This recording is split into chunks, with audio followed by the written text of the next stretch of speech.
ගෑණියෙක් මිනිහෙක් ගත්තාම හෝටලයක බුදියන්න ඕනෙමද? ඈ? කෙල්ලෙක් කොල්ලෙක්ව කසාද බැන්දාම හෝටලයක බුදියන්න ඕනෙමද?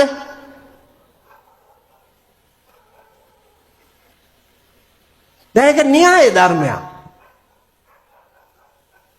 මල ගෙදරක් වෙච්චාම කේටරින් සර්විස් එකෙන් කෑම.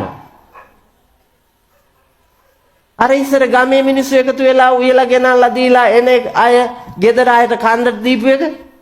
ඒක නෑ. කේටරින් සර්විස් එකට ඕඩර් එනවා. මගේ යාළුවෙක්ගේ කේටරින් සර්විස් එකක් තියෙනවා. කොල්ලා කියනවා විවේකයක් නෑ හාමුදුරුවනේ. මල ගෙදරටත් දෙන්න ඕන. දානේ ගෙදරත් දානේ ඔක්කොම අපි හදන්න ඕන. ඒගොල්ලෝ හදන්නේ නෑලු. කේටරින් සර්විස් එකට දානේ බාර දුන්නා. අරුන් කොහේ හරි ඉව්වා හදාගත්තා. ගෙනිහිලා තිබ්බා. ගෙදර උන් ඉඳගෙන ඉන්නවා. මේක දානේද පුතා?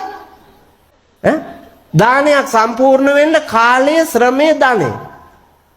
මේ තුන එකතු වෙන්න ඕනේ. ඒ තුන එකතු වෙච්චාම තමයි ආහාරයක් පිළියෙල වෙන්නේ.